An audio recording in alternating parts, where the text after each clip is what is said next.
Okay, so it started recording now. Thanks everyone. I'm so sorry that I'm a bit late. It's just I was having problems with the link to get in, so I quickly had to cancel that one and set up a new link. So thank you so much for bearing with me and joining me. So this is the Year 2 Reading and Phonics workshop. I've done the foundation stage and Year 1, and I can see I've got some parents here that have attended those as well. So you should see a difference.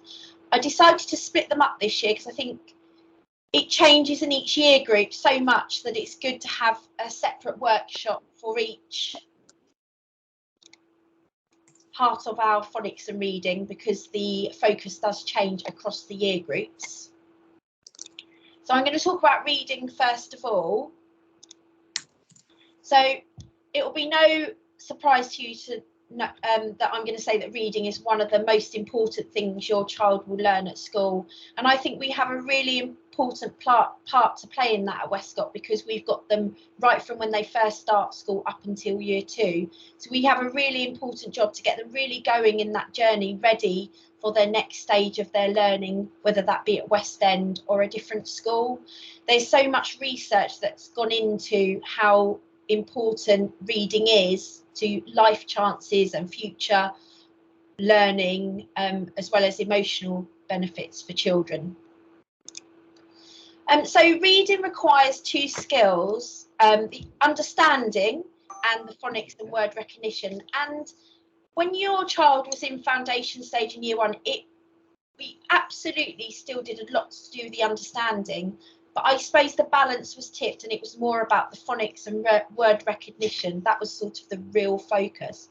But now that they're in Year 2, we still are looking at phonics and word recognition, but the balance is tipped now more towards the understanding. And that's where in the Year 2 SATs and as they go on through their junior schooling, the comprehension side of things is the thing that the skill that they'll need most. So how is reading taught in school? You should all know this by now, but I'm going to whiz through it anyway, particularly because we brought in a new scheme last year called Little Wandle Letters and Sounds. So that still does link in with our reading, particularly at the start of Year 2. So we have reading practice sessions each week. They're timetabled in 3 times a week, and they're led by a trained teacher or teaching assistant, and they're in group sizes no bigger than 6. The books are well matched to their phonics stage, but as they finish that phonics programme, we go back to the colour banding system. So from purple colour banding onwards, then we've got banded books, and they do get harder, and we do move up the colour banding further as we go through Year 2. But every child's different, and they're all at different stages of that journey. So we've got a real, I would say we see more of a range of those within Year 2 than we may have had in foundation stage in Year 1. And then that's the book that you get to take, they get to take home and share with you. So like I say, it's read 3 times in school with an adult. It comes home each week. The colour banding on that particular book is not so applicable. The colour banding applies to the home readers, which I'll come on to, but not so much the reading practice book. So I know some people look at the stages and the levels on there, but it's all done based on a phonics programme that we have. And it should be fully matched to your child's phonic ability or their reading ability. It should be an enjoyable experience to read at home, because they've read it in school 3 times, they've done lots of work about it, so it should be quite a breeze for them at home, and just something for you to celebrate and for them to feel success in their reading. If they bring home a really challenging book, sometimes the children can get a little bit frustrated. It's quite hard work as a parent as well, when you're having to go so slowly to help them. So this is just a book for them to read to you and, you know, really feel proud of themselves about their reading. There's a real mixture of fiction and non-fiction text, so it caters for all sorts of interests. And we do assess those every half term, if not more frequently, if we feel that the children are either finding them a bit difficult, or sometimes, you know, they suddenly have a spurt with their reading and they're finding it too easy. So in addition to their reading practice book, they bring home some sharing books, and that is in the form of a home reader, which is colour band, and that roughly links to the stage they're at in their reading practice book, but not 100%. Then there's a range even within that colour banding of books, and it's the children's free choice, so they choose what they want to read. In addition to that, they get library books as well, and again, that's their choice. They can pick something that interests them, whether that's fiction or non-fiction. And the reason for those books is to give them more reading opportunities and experience, but develop their personal interests. It gives them more vocabulary extension opportunities. So they have a choice of what they're reading, because the reading practice book is chosen for them. And it's important for them to develop that love of reading, that they have some ownership over it. The thing with the sharing books is they may need some support with the reading of the book or the words, because there may be words or sounds that they haven't come across, or it might be the vocabulary that by the time they get to the year 2 text, it's the vocabulary that started to be extended, or the topics that the books are about that you may need to help support and develop their understanding at home. So how often should I read? Ideally, people say every day, but I'm a realist. I've got young children and a family, and we have busy lives with work and their clubs. So I think if you can read a minimum of 3 times a week, that will really help your child. If you have a week where you can read every day, fantastic, that will really help them as well. But we just need to be realistic about it, and we don't want it to be a chore. We want it to be enjoyable. We want to develop that love of reading. We want them to want to read with you. Also important to continue reading to your child. They may in year 2 be getting to the point where they want to read to themselves, and that's fine. They might want to do that bedtime story themselves. Just going to nip there. And trying to get them to read a real range of text now that they're in year 2. So I've mentioned fiction, non-fiction, but there might be magazines, joke books, leaflets, or on the computer, going to the library. It's really important to develop that range of types of books and texts that they're coming across. So the home reading diary, it's a communication between homeschool. It's more for you to write in than us. We'll just write in the title of the reading practice book so we can keep a record of that.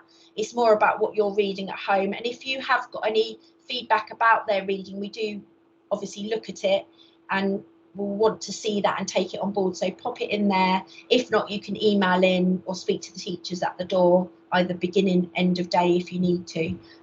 But that is our way of communicating. So I've rushed through the reading. I'm going to whiz on to phonics and spelling in year 2. So that's where the focus changes.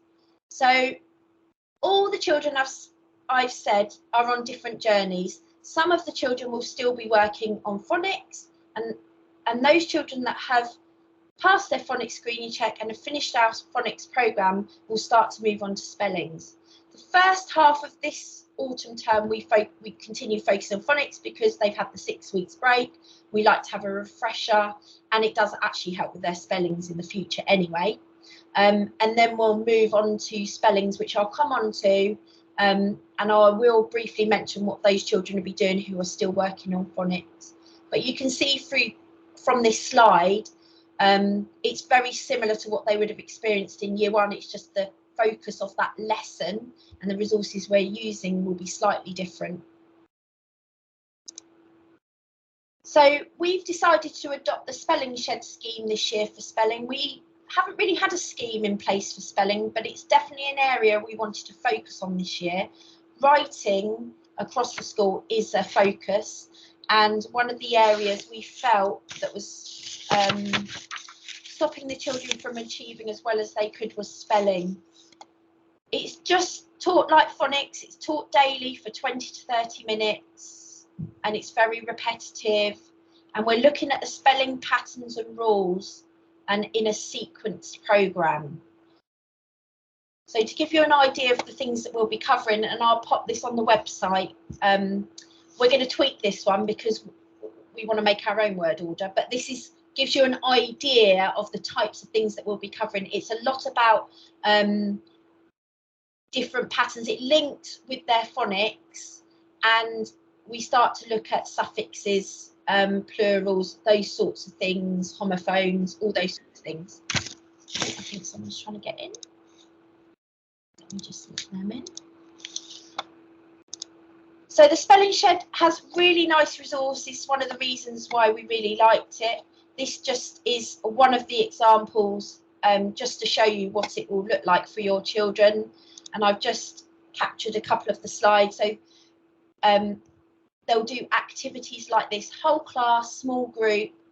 And then there's also little activities that they can do independently. So they'll go off, investigate, there'll be spelling investigators, and then they'll look together as a class at what the answers are. And there's a rule each week, and gradually that will be built up. And they'll as they're doing writing work, they'll sort of go back and look at it to remind themselves of what the rules are and the patterns to really help them. But it is like phonics, it's repetition and reminding, practice. So that just gives you a quick example of the Spelling Shed. In terms of expectations for the end of the year, I've just highlighted on here, this is the expectations for writing for the end of the year, for working at the expected standard and greater depth. And I've just highlighted the spelling sections in there, just so you can see, and I'll upload this PowerPoint, so I don't expect you to read it all now. So you can just see where the spelling comes into it. It mentions here about common exception words, so I've just popped on here the year 2 common exception words. There are year 1 ones, sorry, but these are the year 2 words, so these will be built into the spelling session. So although we'll be looking at spelling patterns and rules, the common exception words will be built in as well. It's a bit like when we used to do all the tricky words as part of our phonics in year 1 and foundation stage.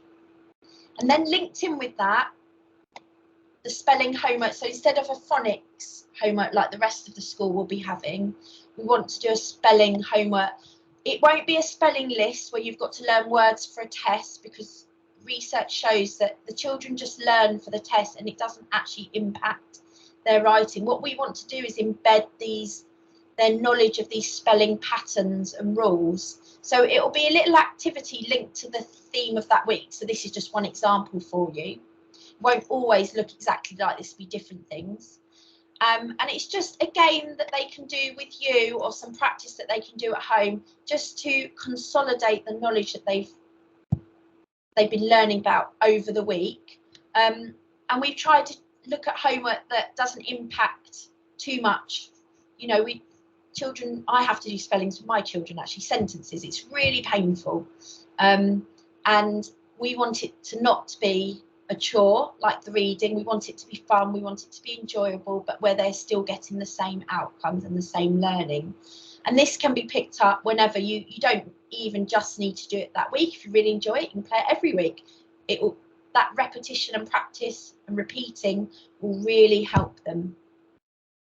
So if your child's still working on phonics, so if they didn't pass the phonics screening check, or they're new to English, they'll be following the Little Wandle phonics program. So they'll still do that at the same time the other children do their phonics, and it will follow the phonics program, which is on our website. So I appreciate I've spoken really quickly about all of that. I'm just wondering if there's any questions. I'm going to stop sharing my screen.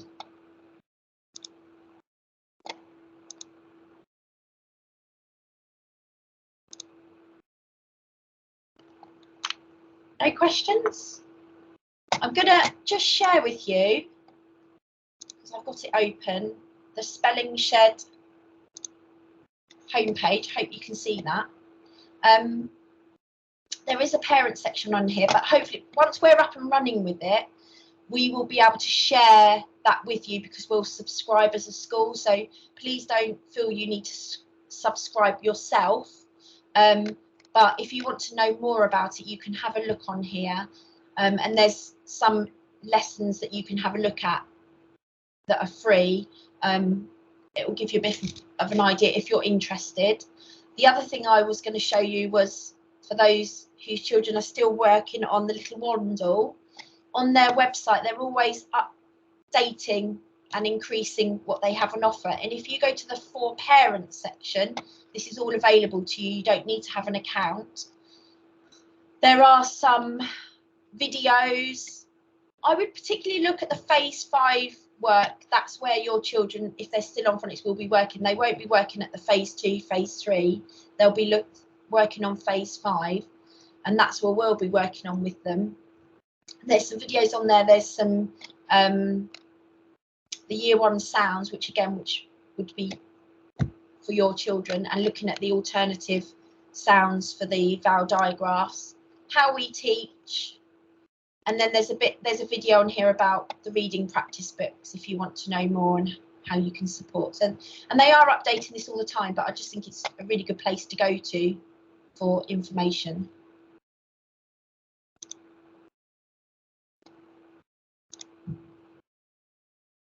So has anybody thought of any? Oh, we've got a hand up.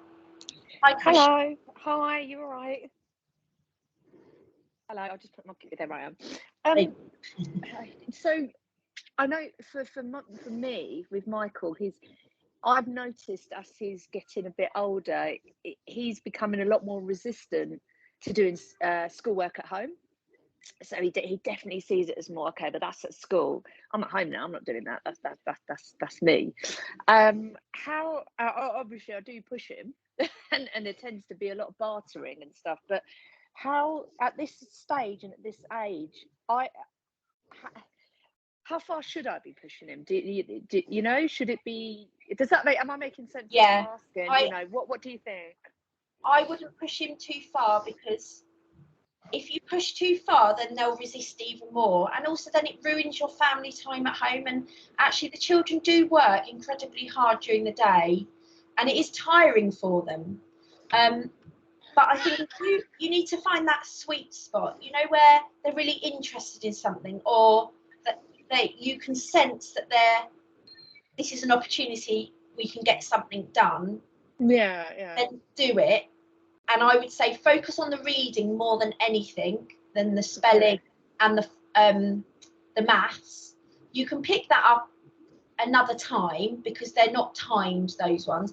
But the reading, if you can find books, if they're not interested in the ones they're bringing home, if you can find other books that they're interested in, if there's a theme or a topic, I would say the reading is the most important thing. I've spent many a night with my honestly, I can't tell you how painful it is with my children getting them to do homework. So I do empathise a lot, and I know you want to get them to do it because. Yeah, I feel like. But equally, I do believe that family time is just as important. And if we felt your child was struggling, we would speak to you. If they're falling too far behind and we were really worried, we would speak to you and you'd be aware of that. But the most important thing is the reading. So just try and focus on the reading rather than if you can incentivise it, do, if that's what you are happy to do. Or if they want to, we're more than happy if you want to send a note into the teacher and say, they actually read tonight, then we'll praise them as well and celebrate it with them. Because sometimes that two-way partnership. I think they sometimes think, the children, that we don't talk, and it's nice for them to know that actually we do, and that's going to be in a positive, as well as sometimes a bit more of a when we're supporting with behaviour, things like that. But So the spelling stuff, you're saying that will come home. There's going to be worksheets and things. Yes. In there. Yeah. Okay. Because that's helpful when it's a bit structured. Then if there's like 1, 2, 3 things to do, and then that's it. Okay. Yeah, it'll be an activity reinforcing the spelling rule or pattern that they've learnt that week. But that won't start till after half term. Okay. You've got a few more weeks. Lovely. Thank you. You're welcome. Has anybody else got any questions?